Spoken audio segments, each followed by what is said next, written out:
And will feel there's some consequence for their being time and again Mr. No.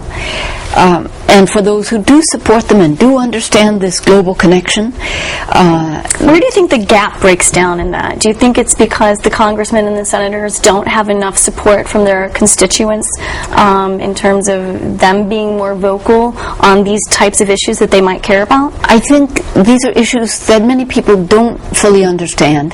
They may care about it, but it's not the first priority, and they don't communicate to their congressmen.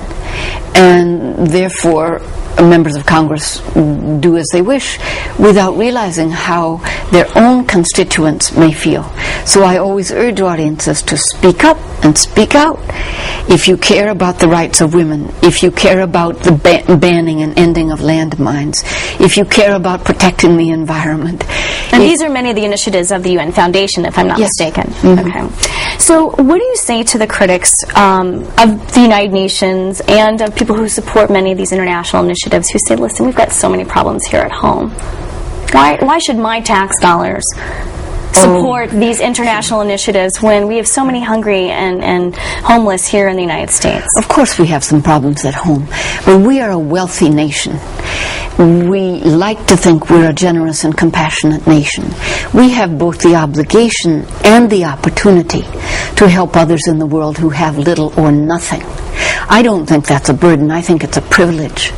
I think it's what Americans do because we are the country we are. So what do you say to those in trying to help convince them to be less selfish? I say this is the best way to maximize the dollar that we contribute, to leverage our contribution and our influence, and to do it in a way that is sensitive and will win friends and influence people in the process.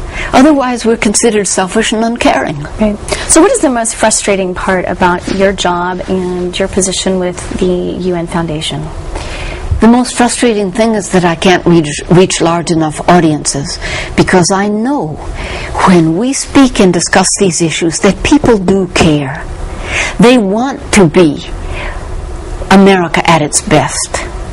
They want to be open. They want to be respected in the world. So what's the problem? The problem is we think in such we don't think far enough ahead and far enough out. We don't extend our imaginations. We don't put ourselves in others' shoes. We don't understand that we are blessed and we have this extraordinary opportunity to lead, to serve as the role model, to set the standard. That's not a burden. Again, that's an opportunity for leadership at its very best. And you mentioned you'd like a larger audience.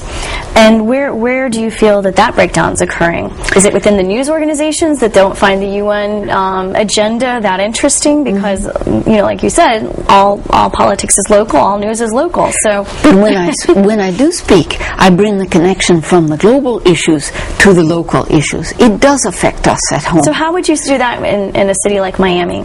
Only through the media. I can address 1,000 people 3 times a week, but that's nothing compared to a major television broadcast. And sometimes I do speak to audiences that large. You've been there on one occasion, and you saw the response. You saw the interest, the concern, the caring, the questions that followed.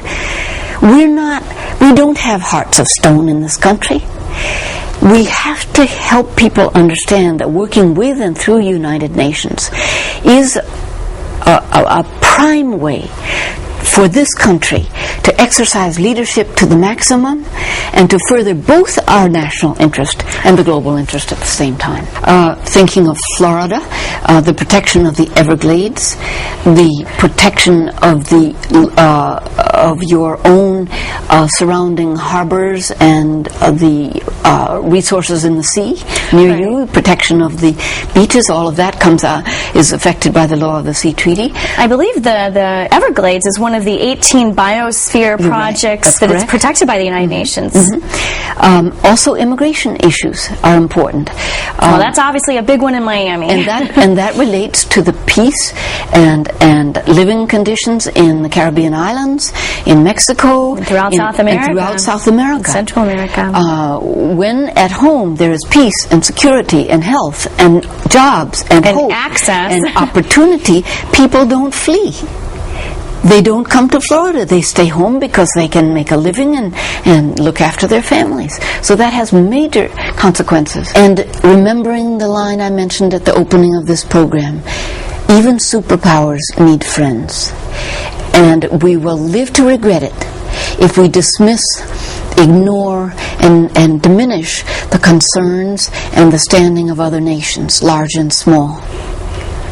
I understand that. It just again goes back to the reality of how do you bridge that gap? And you mentioned education. Education is important. Media coverage is important, and leadership is absolutely key. By that I mean leadership from teachers, school principals, from clergy, from members of Congress, and certainly from the administration, above all the president. If we have a president who sees America in the world at large, who sees this opportunity for leadership as a precious role, as something that needs to be handled with great care and sensitivity, it doesn't mean you're a wimp. It doesn't mean you're walked over.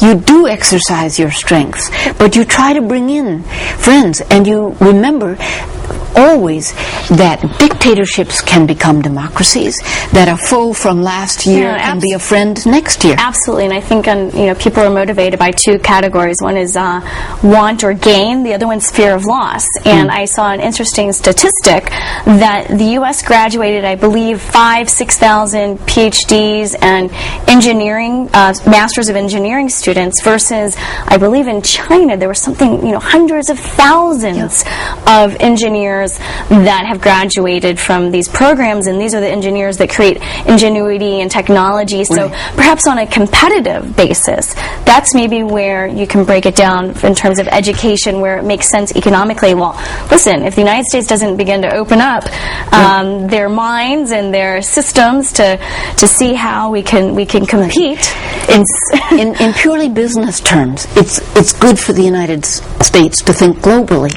If we see markets that are thriving, where we have opportunity to trade and to invest, where we have foreign students coming here to learn and then go home and improve their own societies. Now, international exchange programs is, in my personal opinion, the most effective way to open one's eyes, because by being there on the ground with your own eyes and ears, establishing relationships and friendships with people of other cultures is probably the best way to bring that practice back home. I agree completely. Yeah. Well, Gillian, thank you so much for joining us today. It's been a pleasure, and I wish we had more time, because you're just a walking encyclopedia of so much information on these issues. So I really appreciate your time today. Thank you, Whitney. Enjoyed being here.